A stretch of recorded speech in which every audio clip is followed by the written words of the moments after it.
kabar? Senang sekali saya Happy Guritman kembali menjumpai Anda dalam Jurnalisme Khalayak. Seperti biasa, selama 30 menit ke depan kami akan menayangkan beragam informasi dan juga video jurnalistik kiriman dari para citizen. Nah, bagi citizen, penggemar film animasi 2 dimensi karya Studio Ghibli pasti sudah tahu tentang gelaran The World of Ghibli di Jakarta. Karena sekarang saya sudah ada di pameran The World of Ghibli Jakarta. Dan kali ini saya akan mengajak citizen untuk melihat seperti apa sih eksibisi yang diklaim sebagai pameran terbesar di luar Jepangnya Studio Ghibli. Nah, tapi sebelumnya kita akan menyaksikan dulu video kiriman dari para citizen berikut ini.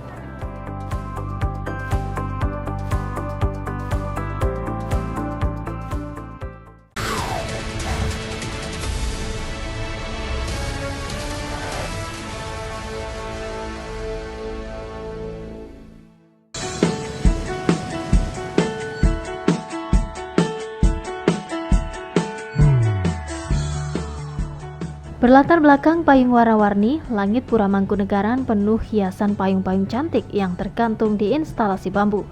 Festival payung yang berlokasi di Keraton Pura Mangkunegaran ini menyedot antusiasme warga yang kebetulan lewat atau sengaja berkunjung dan memanfaatkan momen tersebut untuk bersuah foto. Festival payung yang merupakan event tahunan ini digelar mulai Jumat hingga Minggu besok.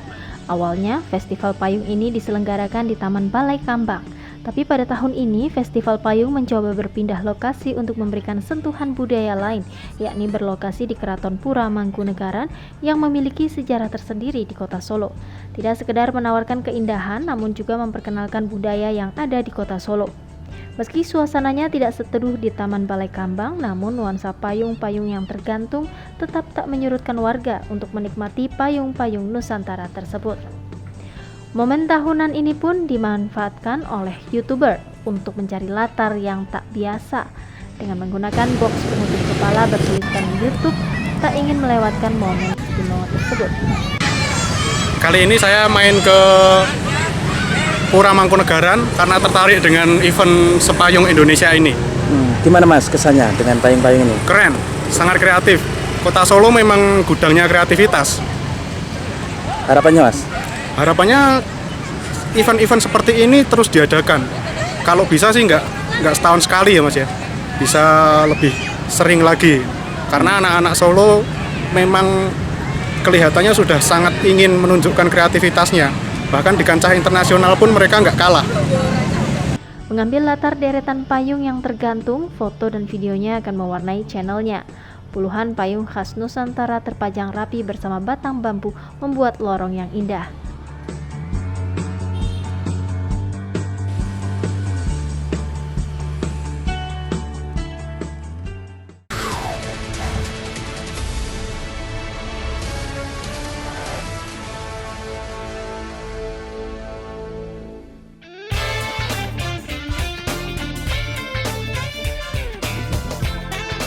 Dari Solo kita menuju ke Palopo, Sulawesi Selatan, citizen.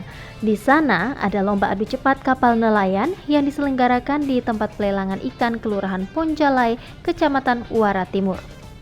Bala-bala, begitu warga Palopo menyebut lomba ini. Lomba ini diikuti dari berbagai daerah seperti Makassar, Bone, Malangke, dan dari Kalimantan. Sebenarnya, perlombaan bala-bala merupakan bagian dari bermacam lomba yang diselenggarakan. Namun pada perlombaan bala-bala dan dayung mengundang perhatian paling tinggi warga pesisir serta masyarakat luar Palopo. Tak kurang dari 1.000 warga membanjiri tempat pelelangan ikan Palopo untuk menonton perlombaan tersebut.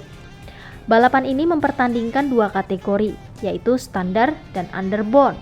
Banyak hadiah menarik yang diperebutkan oleh peserta, di mana hadiah utama yang diperebutkan yakni paket umroh Le Citizen.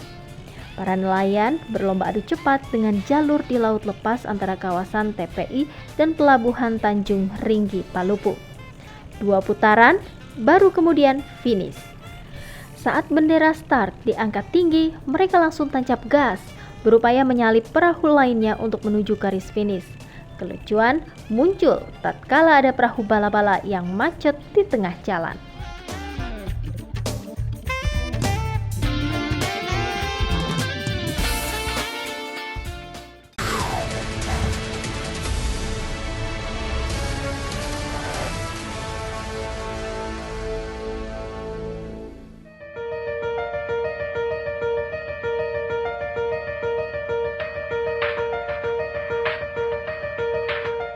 Sehabis lihat festival dan perlombaan, pasti perut lapar dong Citizen.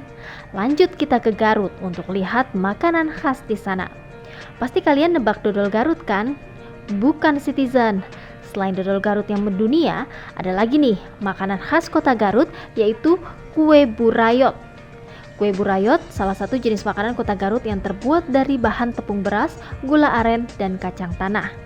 Nah, kata burayot sendiri berasal dari bahasa Sunda yang berarti kue yang bentuknya menggelantung. Di mana pembuatan salah satu makanan khas kota Garut ini banyak kita temukan di beberapa daerah seputar Kecamatan Leles. Untuk membuat kue burayot memang tidak membutuhkan waktu terlalu lama. Gula aren yang telah digodok hingga mencair dituang ke dalam adonan tepung beras dan santan. Setelah semuanya tercampur rata, dibuat bentuk bulat pipih tidak terlalu besar dan tidak terlalu tipis karena akan mengembang. Lalu digoreng dengan minyak yang sudah panas. Menggorengnya satu persatu ya Citizen, dengan cara disiram sambil ditusuk dengan bilah bambu yang lancip. Maka tepungnya akan menggelantung ke bawah atau dalam bahasa Sundanya ngaburayot. Itulah sebabnya kue ini dinamakan kue burayot. Salah satu pembuat kue burayot adalah Cek Eti. Kue burayot Cek Eti yang beralamat di kampung kaum desa Salam Nunggal ini sudah menekuni pembuatan kue burayot sejak tahun 2010. Di dapur rumahnya yang hanya berukuran 2x2 meter serta dibantu oleh 2 orang putranya itulah setiap hari Cek Eti kebanjiran pesanan kue burayot dadakan dari para pelanggannya. Dalam sehari nih Citizen, Cek Eti rata-rata menjual 20 hingga 30 pak besar isi 50 buah kue burayot. Per paknya dijual dengan harga Rp35.000. Biasanya menjelang lebaran, pesanan kue burayotnya meningkat dari hari biasanya. Dengan demikian bisa menambah penghasilan tambahan ekonomi rumah tangganya. Nah, bagi Citizen yang hobi membuat makanan khas daerah dan ingin berwira swasta biar dapat penghasilan tambahan nih, mungkin bisa meniru Cek Eti.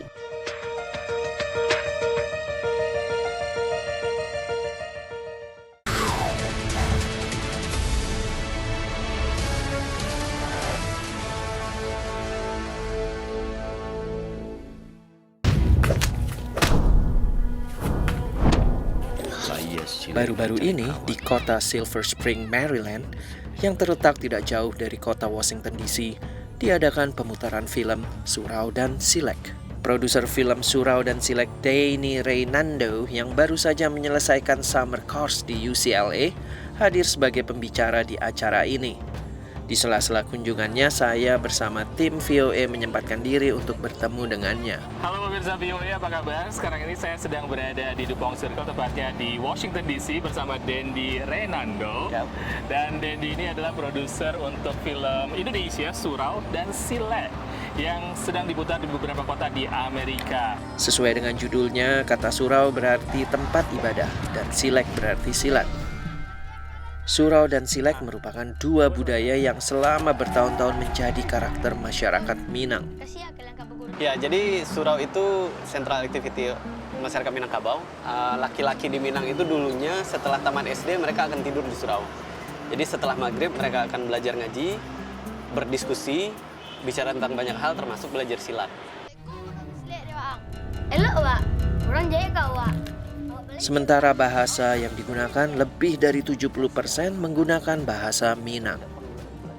Film yang disutradarai oleh Arif Malin Mudo ini mengisahkan 3 sekawan yang belajar silat yang bertujuan untuk memenangkan sebuah turnamen. Film ini menekankan untuk belajar silek atau silat sebagai seni bela diri khas Minang harus dibarengi dengan iman yang kuat. Lalu bagaimana proses pemilihan aktor maupun aktrisnya? Kalau untuk yang aktor baru, yang anak-anak kita casting ke sekolah-sekolah, SD-SD yang ada di Bukit Tinggi dan sekitarnya. Dari 120-an orang anak kita kerucutkan, akhirnya jadi 8, akhirnya jadi 5 orang. Yang akhirnya jadi pemeran utama di film ini. Film screening yang diadakan di Imam Center ini dihadiri oleh sebagian besar masyarakat Indonesia yang masih mempunyai hubungan yang erat dengan adat Minang. Sambutan film Surau dan Silek ini sangat tinggi. Mereka dengan antusias banyak bertanya langsung dengan produser film ini. Dengan film ini saya sangat terharu sekali melihat bahwa ada usaha-usaha untuk membangkitkan kembali seperti yang pepatah Minang bilang, membangkit batang terendam. They're very spiritual. You can connect them to Islam because God is in everything. In Silat you can learn to be more pious and dedicated to something. Film ini juga diputar di Los Angeles, Houston, dan New York. Dari kota Silver Spring, Maryland, saya Yogi Laksono, Ian Umar, VOA. Nah, Citizen di belakang saya ini merupakan salah satu replika dari film animasi produksi Studio Ghibli, judulnya Spirit Away. Nah, film Spirit Away ini juga pernah memenangkan penghargaan Oscar di tahun 2003 untuk kategori Best Animated Feature. Nah, ingin tahu lebih lanjut dan lebih banyak tentang pameran Studio Ghibli di Jakarta ini, saya akan ajak Anda, namun sebelumnya kita simak pariwara berikut ini. Jangan kemana-mana, tetaplah di Jurnalisme Khalayak.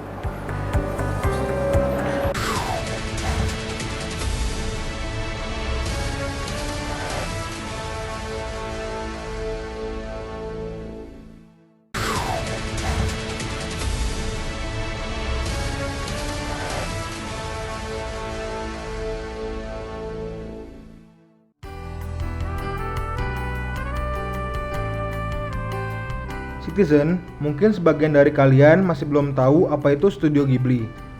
Studio Ghibli adalah sebuah studio film animasi yang berbasis di Koganei, Tokyo, Jepang. Film-film anime produksi Studio Ghibli ini mengandung unsur-unsur imajinatif, emosional, dan telah mendapatkan pujian yang luas dari seluruh dunia. Didirikan tahun 1985, Ghibli dipimpin sutradara ternama Hayao Miyazaki bersama dengan rekannya yang juga pembimbingnya, Isao Takahata. Asal mula Studio Ghibli dapat dibilang berawal pada tahun 1983 dengan film Nausicaa of the Valley of the Wind, yang mulanya merupakan manga bersambung yang diterbitkan majalah manga terbitan Tokuma Shoten. Tokuma adalah perusahaan induk Studio Ghibli dan telah memberikan pada Disney hak-hak video untuk 8 filmnya, serta hak distribusi dunia untuk Princess Mononoke dan Spirited Away. Bedanya dengan film animasi lain, film-film produksi Studio Ghibli ini masih mempertahankan animasi 2 dimensinya loh Citizen. Namun Citizen tidak perlu khawatir, karena animasi dari Studio Ghibli ini tidak kalah jernih dan bersih dibandingkan animasi 3 dimensi yang saat ini telah menjadi patokan studio animasi buatan Amerika Serikat, seperti Pixar, Walt Disney Animation, dan bahkan DreamWorks. Nah, untuk memuaskan keinginan Citizen, penikmat film-film produksi Studio Ghibli ini, panitia The World of Ghibli Jakarta menyelenggarakan eksibisi di Jakarta. Seperti apa? Yuk kita lihat ulasannya.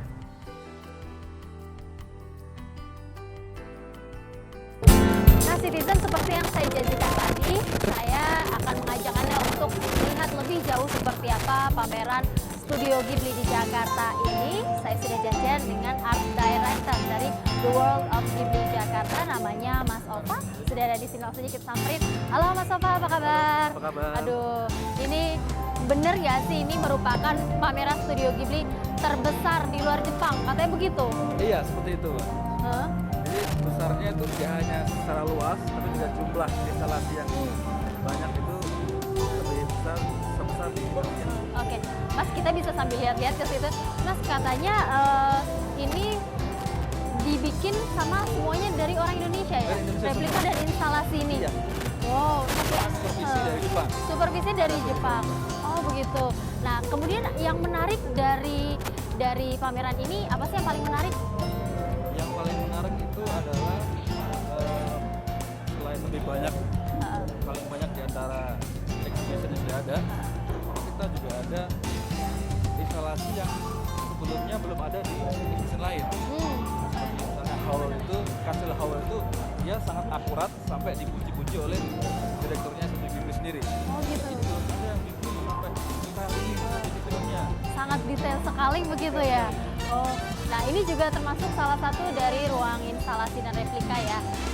Oke, Mas, kalau konsepnya sendiri itu apakah hanya replika saja atau ada pameran yang lainnya? Kalau konsep exhibition kita itu adalah perjalanan Studio Ghibli. Jadi dari awal kita masuk, itu kita masuk ke dalam ruangan sejarah Ghibli. Oke. Dan ada sketsa film segala macam, ada gambar kerjanya, ada gambar dan segala macam. Dan kita masuk ke area trailer. Nah. Jadi kita bisa melihat sketsa film tadi itu diaplikasikan dalam bentuk filmnya seperti apa, animasinya. Kemudian setelah animasi kita masuk ke area ini, ke area 3D ini. 3D Instalasi ya. yang sudah ada, bisa Bener-bener. dipegang, ada yang dipegang, ada yang dipegang. Kalau biasanya kita melihat kartunya masih 2 dimensi, Iya, kalau ini benar. udah 3D, Iya. 4 dimensi malah. Oke, Mas, kalau tujuan dari pameran The World of Ghibli ini sebenarnya apa sih? Apakah karena memang melihat ada persaingan kalah pamor antara 2 dimensi dengan 3 dimensi? Atau sendiri mereka itu juga nggak peduli dengan pasar. Oke. Kita bikin film juga bikin aja. Cuma kita ingin mengenalkan film animasi Ghibli itu di Indonesia. Karena di sini banyak fansnya, cuma fansnya itu kayak ngerus saja, hanya sebagian-sebagian. Oke. Bahwa ada loh film animasi yang ada selain Disney, selain DreamWorks, selain Pixar, itu ada juga dari Jepang ya, seperti Ghibli. Dan berkualitas Bagus, juga ya, bagus. ceritanya juga bagus-bagus ya. Gambarnya bagus banget. Buktinya peminatnya banyak. Nah, ini kan hari terakhir nih pameran Iya. Ghibli. Nah, sejauh ini respon masyarakat tentang pameran ini bagaimana sih, Mas? Responnya luar biasa sih. Bagi yang sudah fans itu mereka merasa, karena ada sebagian yang mereka pengen kita kalau museum di Jepang, tapi yang sampean bisa di sini yang belum pernah tahu Ghibli, mereka bilang, wah ternyata ada ya.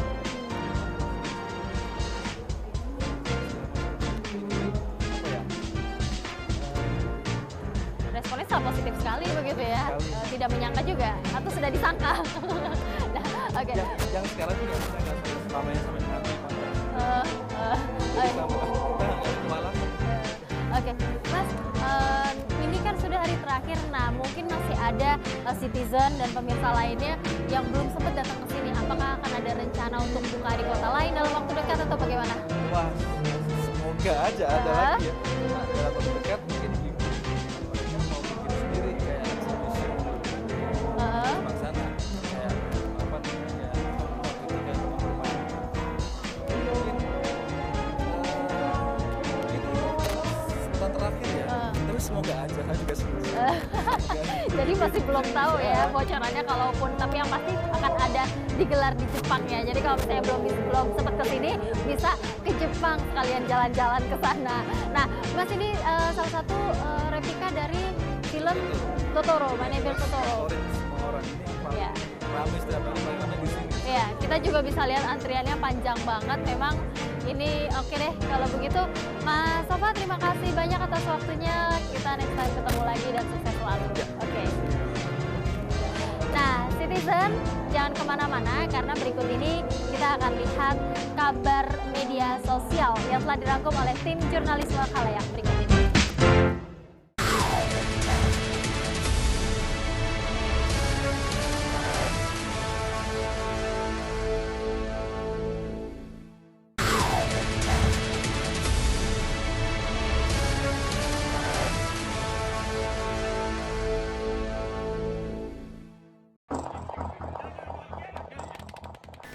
Kabar media sosial yang pertama adalah peristiwa tragis penembakan brutal di Las Vegas, Amerika Serikat yang menewaskan 58 orang dan melukai lebih dari 500 orang.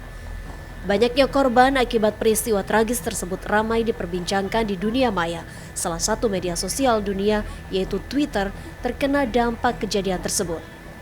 Hedonometer atau alat untuk mengukur tingkat kebahagiaan dari jutaan pengguna Twitter berdasarkan kicauannya menunjukkan angka 5,77 ketika berita terkait insiden tersebut beredar. Hal tersebut memberikan Twitter suasana paling menyedihkan sepanjang platform tersebut berdiri. Sebelumnya, rekor terendah yang dicatat oleh Hedonometer adalah 5,84 ketika 49 orang tewas ditembak dalam sebuah klub malam di Orlando, Amerika Serikat tahun lalu. Berikutnya dari Spanyol, lebih dari 760 orang terluka dalam bentrokan di Catalonia terkait penyelenggaraan referendum kemerdekaan di wilayah timur Spanyol itu. Bentrokan melibatkan polisi anti huru-hara dengan orang-orang yang telah berkumpul untuk memberikan suaranya dalam referendum. Kejadian tersebut dinilai memperdalam keretakan antara Madrid dan Barcelona selama berabad-abad dan membuat Spanyol memasuki krisis konstitusional terdalam dalam beberapa dasawarsa. Sekitar 18.000 prajurit TNI terlibat dalam puncak perayaan HUT ke-72 TNI yang diselenggarakan di Pantai Indah Kiat Cilegon, Banten pada Kamis 5 Oktober 2017. Presiden Joko Widodo memimpin selaku inspektur upacara.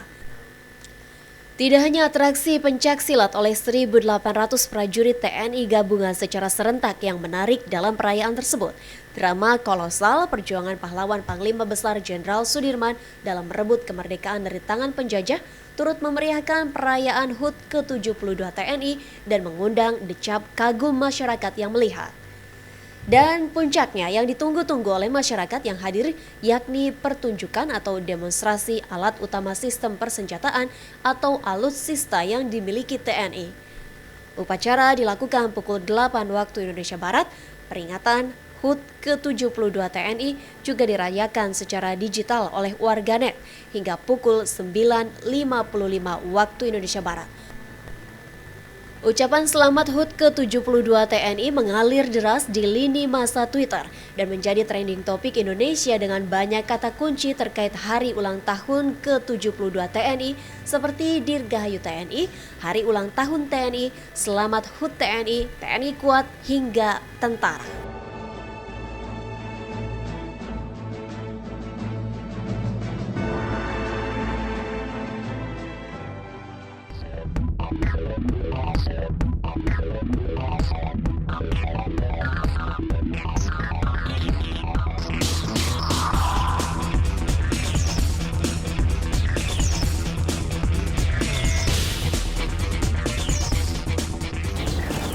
Hai Citizen, berjumpa lagi dengan saya Dimas di Tips Jurnalisme ala TVRI.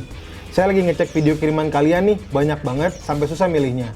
Dan sebelumnya saya ingin berterima kasih dulu kepada para Citizen yang udah mendukung acara ini sampai dengan saat ini.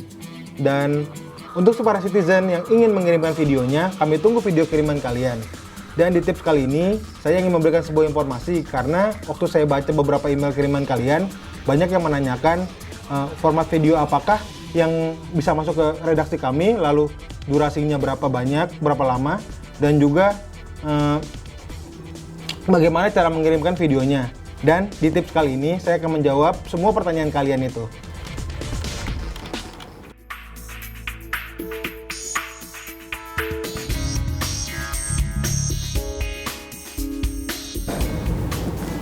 Nah, untuk yang pertama tentang format videonya, kalian dapat mengirimkan format video apapun ke redaksi kami, baik dari jenis MPEG-2, MPEG-4, sampai dengan HD sekalipun. Dan untuk durasinya, kami mengharapkan durasinya itu kalau bisa untuk video berita sekitar 1-2 menit. Tapi kalau kalian mau mengirimkan dalam bentuk feature, boleh sampai 3-4 menit.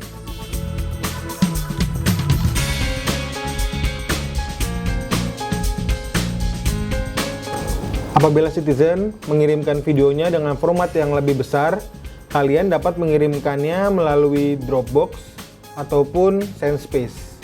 Nah, semoga informasi tadi dapat bermanfaat untuk kalian dan menjawab semua kendala yang selama ini kalian rasakan. Dan sekarang kami tunggu video kiriman kalian ke redaksi kami melalui email di redaksiberitta@tvri.co.id. Sampai jumpa di tips jurnalisme halayak berikutnya.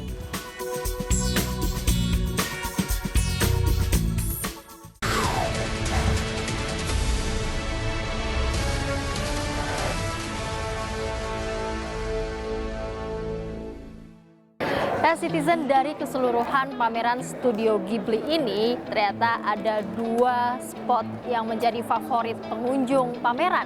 Nah, mereka ini adalah replika dari film My Neighbor Totoro. Kita bisa lihat di sini antrian pengunjung cukup panjang karena mereka hanya untuk berfoto dengan replika bis Neko dan juga boneka Totoro yang ada di sana. Nah, karena saya juga mau ngantri foto, maka kita harus sudahi dulu jurnalisme khalayak siang ini. Jangan lupa untuk mengirimkan video jurnalistik karya Anda ke redaksi kami melalui email redaksiberita@tvri.co.id. Akhirnya saya Happy Buritman, sampai jumpa.